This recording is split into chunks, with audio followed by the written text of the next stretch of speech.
everyone, it's Elizabeth from Elpis Astrology at elpisastrology.com. Thanks for joining me today. So today I am going to do my take on the astrology and the horoscopes for June 2024. So this month we have a new moon in Gemini, a full moon in Capricorn, and actually there's 2 full moons in a row in Capricorn. There will be one next month as well.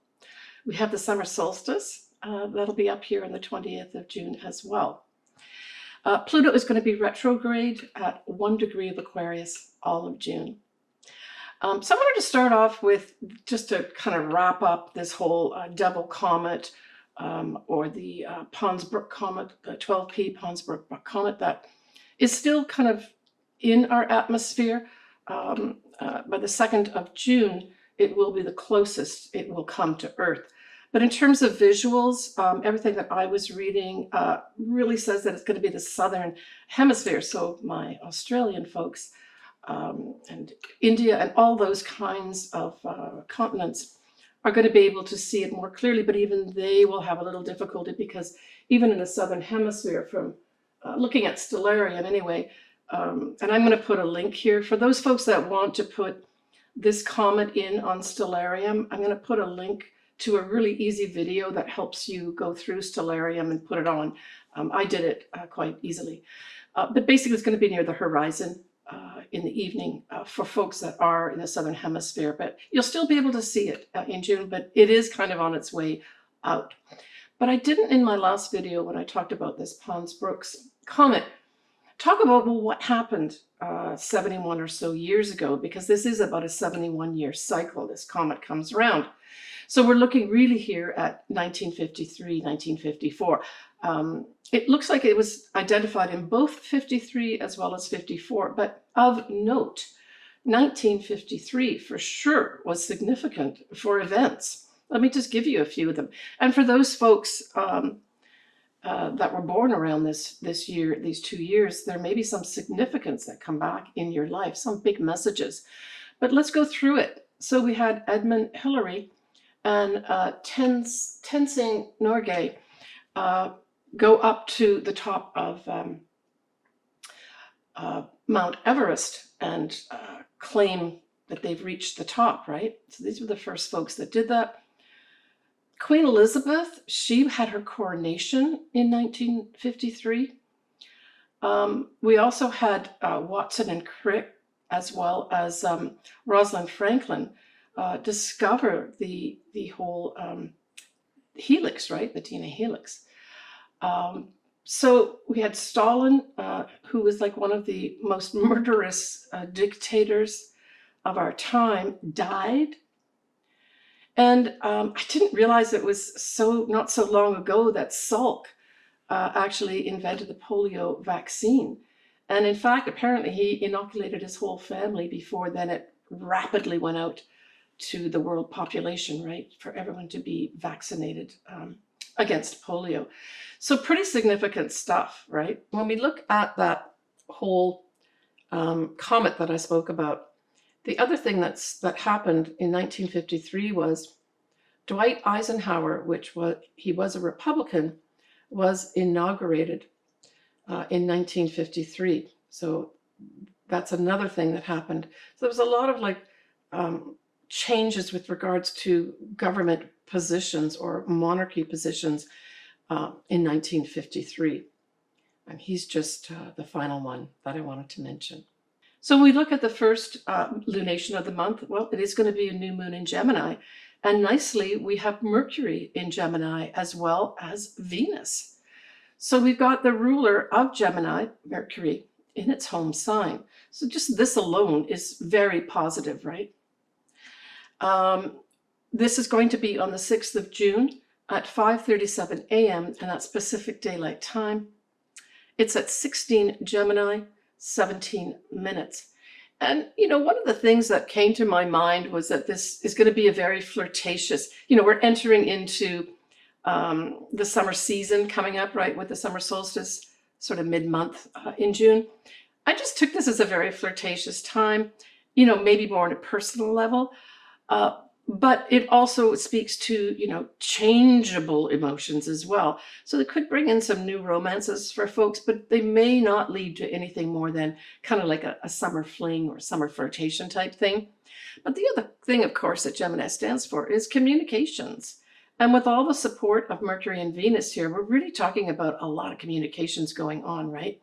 And this moon and sun also sextile the north nodes, along with Chiron, that's in Aries, right?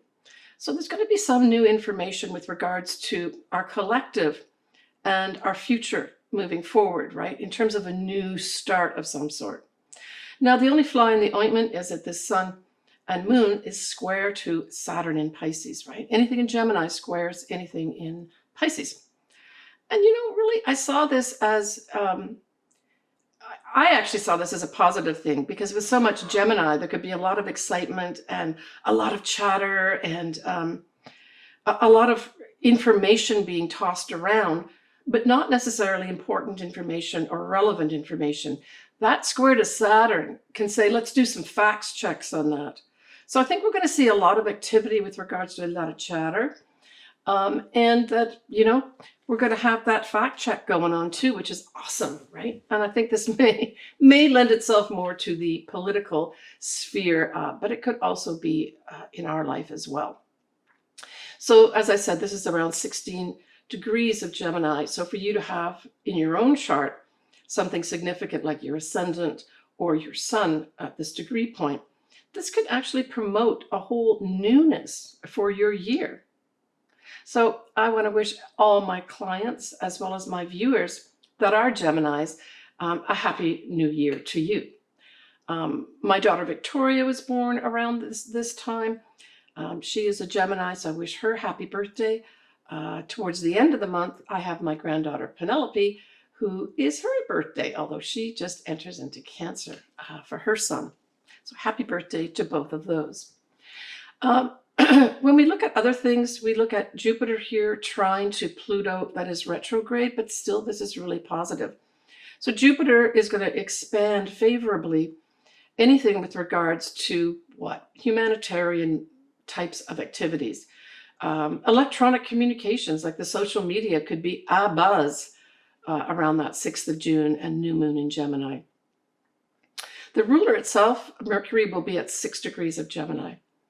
And at that time, Jupiter will be approaching Mercury. And so I saw this as we've got a lot of legal stuff going on right now that we have all over the news. So I think that this is going to bring, once Jupiter hits Mercury, just sort of around that 17th of June time period, I think where Mercury and Venus will be conjunct at 0 degrees of Cancer. I think that may be a time period where we're really going to see some significance going on here with regards to some kind of thing coming up with regards to all these legal matters that will have some substance behind it. So the 17th of June is when Mercury and Venus will be at 0 degrees of Cancer. And of course, Cancer can refer to things like the mother, but it can also refer to our homeland. And that's how I see it. Some new starts here. And this is right around the solstice time period as well. So we've talked about the new moon here. We've talked about the Mercury conjunct Venus. So certainly if you've got something, say, around that 0 degree mark of Cancer, this could bring in what? It could bring in some good news about money for you. It could bring in some good news about a love in your life. But it can also bring in some good news about a family situation, because Cancer does really refer to Cancer situation. In particular, your mother is featured. And because the solstice does begin around the 0 degree mark of Cancer, that 17th of June could be a standout with regards to something happening that manifests more clearly, not only, say, at the solstice itself on the 20th, but for that whole time period, right? The 3 months before we go to the next new season, right?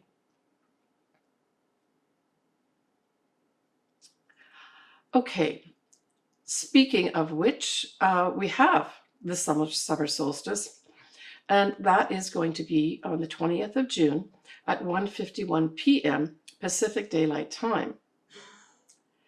It will be with Venus and Mercury, like I said, in Cancer. The moon, although it's not in its detriment in terms of it being in Sagittarius. I always like the moon in Sagittarius. I just think, so the moon will be at 15 degrees of Sagittarius. And I just think this is going to lighten up that whole summer solstice, the whole time period for us, right? Because this kind of puts a stamp on the kind of energies that'll be around for at least 3 months or so. And so this is positive outlook for our future, right? Now, Sagittarius also rules things like the legal profession and foreign lands, publishing, that type of thing. So all these things could come in a positive way as well. That moon, though, does square Saturn. So we've got another moon squaring Saturn, right? We had it at the new moon. Now we still have it at the summer solstice with the moon in Sagittarius. And so again, this is like slowing things down. Take your time to look at things. Don't get emotionally drawn into things. Look at the facts to see what's going on here. Now, Mercury will be sextiling Mars at this time. So this also says there's going to be opportunities to get your messages out, to get information out, to gather information in at this time. So we're still talking about the summer solstice here. And Venus at this time, the summer solstice, is approaching Mercury. I already spoke about the conjunction, but it is Venus going towards Mercury. So it's like this could also bring in information literally about females, but it can also bring the money markets in here as well. I personally think that this, and then there's another aspect at the end of the month, is going to bring up again the whole thing around anything to do with reproductive rights, right? Yeah. So I think that may be brought up as well at this time too. Maybe even some groups of people, women in particular, putting voice to that, and maybe boots on the ground too, where you start marching for it as well. We haven't seen really any of that in a big way recently. So that may still be on its way to us. So the next lunation we have is going to be the full moon in Capricorn, and that's going to be on the 21st of June at 6:08 p.m. And this is at 1 degree of Capricorn, 7 minutes. And as I mentioned at the beginning, there's going to be a second full moon next month as well, but it'll be at 29 degrees of Capricorn. So we get the beginning of Capricorn and then the end of Capricorn as well. And of course, because it's a full moon, we have the sun in the opposite sign of Cancer at 1 degree of Cancer, right? So we have a lineup here of, first of all, we've got the moon in Capricorn, but it's really kind of on its own in many respects, except by the opposition with the sun. It's really the sun that is taking center place here, because it's going to have the Venus as well as Mercury all lined up in Cancer. So there really is going to be this focus here on our homeland, females, reproductive rights, pregnancies, anything to do with that, discussions and information being brought up here. And remember, we have Neptune at 29 degrees Pisces at this time too. So that's a culminating energy, right? A culminating energy with regards to our spiritual lives, and as well as our aspirations and inspirations as well, right? We have Mercury that is sextile Mars at this time still. We had that also up at the summer solstice, which was just literally the day before, right? So this full moon happens right after the summer solstice. So it's kind of tied into it, even though obviously the moons are different, right? And so we also have that happening where this whole Mercury sextile Mars is carried on for another day, where great activity around communications, around information, that type of thing, especially gathering information, right?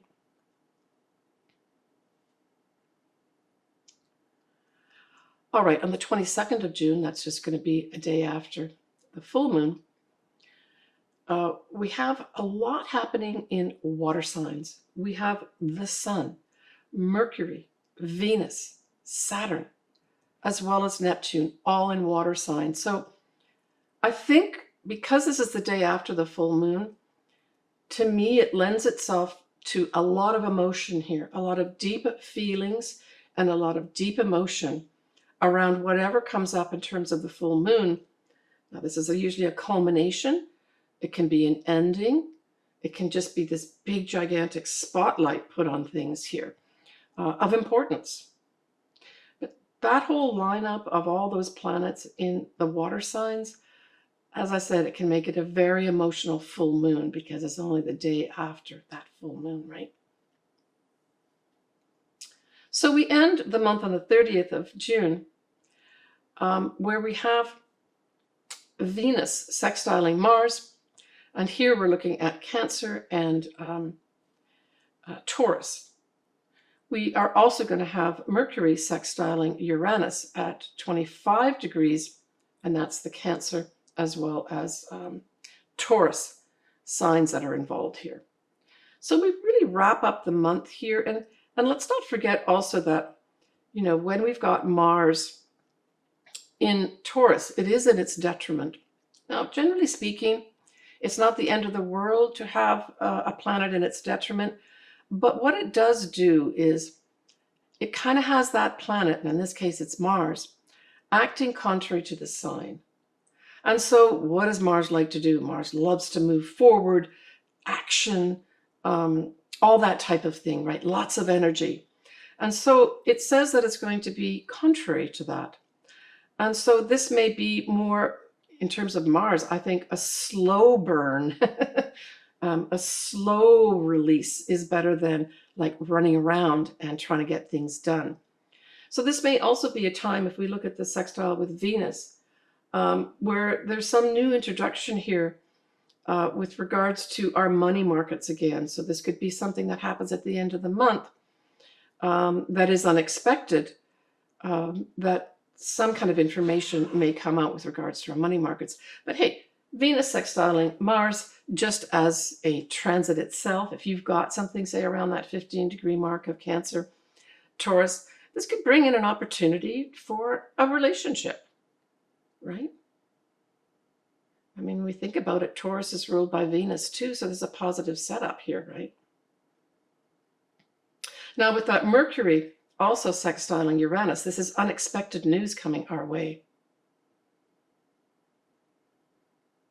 I mean, maybe something else is going to pop out with regards to all the legal matters going on right now that is going to be significant for us. But we're talking about, you know, Mercury being in Cancer. And as I said, Cancer really refers to the family. It refers to the mother in particular, reproductive rights, anything to do with having children, that type of thing. So we may end the month with more unexpected information coming in here, and maybe unexpected discussions of import, right? So when we give a little peek to July, we're looking at a new moon in Cancer and a full moon again in Capricorn. So this is the second full moon in Capricorn over 2 months, June and July. And we will also have Mars is going to be sextiling Neptune at 29 degrees. So this is going to be significant too. This will be some kind of opportunities with regards to, I think, changing up the old guard finally and getting rid of it, right? Because the 29 degrees is the culminating degree of energies, and Mars is energy. So we'll talk about that next month in more detail. So let's move on now to the actual either sun signs and or ascendants. You pick which one. I would say it might be a good idea to listen to both. Start off with your ascendant so you understand the areas of life potentially being involved here. And then listen to your sun sign to just gain additional information that might be important. All right, Scorpio. So that new moon that is in Gemini is in your eighth house. So this brings some new potentially communications, maybe new paperwork of some sort, contracts, anything like that with regards to shared resources. So maybe some Scorpios will be formulating a new business partnership with somebody. And this is you putting the bank accounts together that you're going to be sharing, putting together any of the sort of scaffolding that's involved from a legal standpoint in place, any investments that you have, right? That you start hammering those out. But it is a new start here. For others, some of the Scorpios may just decide to start putting more money into their 401ks. And this is part of the new start. You put the paperwork and communications and messages together to ask for that to happen. You indeed yourself may get some messages asking if you would like to invest here. Maybe even something simple as a credit card offer that really appeals to you and helps you do something that you want to do with regards to some kind of investment. Maybe something investment that you want to buy something, right? That new moon in the eighth house also could be really, really useful with regards to anybody who wants to go in for therapy, because Gemini, generally just speaks to communications of any sort, but Gemini in particular is working with other people, right? Because it's the twins. And so if by chance there's any Scorpios out there that would really benefit and want to do some kind of therapy of some sort, this would be an excellent new moon to pick somebody that you can work with, right? Yeah, I mean, it could just, generally speaking, for Scorpios, bring in some new, probably beneficial money with regards to other people's money. I'm not going to say an inheritance can come in for you, but if you've got something in here that would generate something like that, like other planets or angles, the eighth house does rule inheritances as well. It's also our sex life as well and deep relationships. So there could be a new start in this area too, with regards to communicating in that area that's positive for you. Remember that we have Mercury, the ruler here, right? Adding a positive spin to that new moon, as well as Venus in Gemini too. And of course, we also have Jupiter here. So you could have some lucky stuff happening with regards to other people's money, generally speaking, Scorpio, at this new moon. The full moon in Capricorn, well, this sextiles your sign, Scorpio. So these are opportunities beaming into your third house. Well, speaking of communications, the third house is the house of communications, siblings, our neighbors, writing projects, collecting information, and sales and commerce. So it covers a lot of things here. But this is a culmination here. And so I'm thinking that there may be a wrap up here with regards to maybe a writing project. It could be something like that. But it could also be something to do with maybe, I'm thinking more along like a sales and commerce type initiative is finally wrapped up for you. Maybe you've been negotiating hard at the new moon in Gemini, and then you finally see, okay, we've dotted all our I's, crossed all our T's in the sales and commerce initiative. We can now move forward, right? Yeah.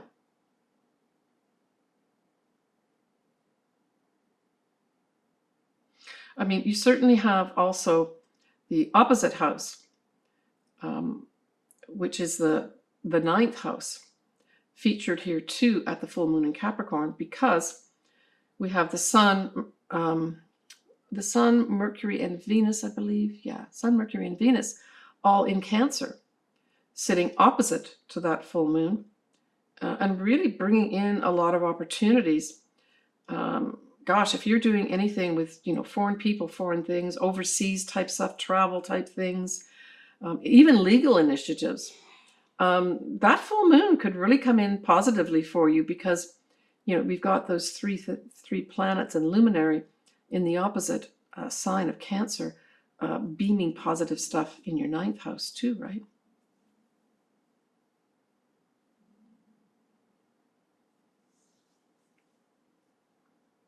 Yeah. All right. Take care of yourself, Scorpio. All right, everybody. I'm wishing everybody a happy start to their summer because, of course, the official start here in the Northern Hemisphere starts this year on the 20th of June, certainly Pacific time. But then, of course, we're looking at the Southern Hemisphere where we're looking at the beginning of winter, right? If you'd like your chart done, or you'd like a combo done where I put together a quick look at your astrology and I do a tarot reading, I have a service to do that too. I love doing anything to do with astrology as well as the tarot cards. So feel free to reach out to me. If you're not sure what to do, you can always just email me. We can discuss stuff back and forth, or you can go directly to my services tab and pay there.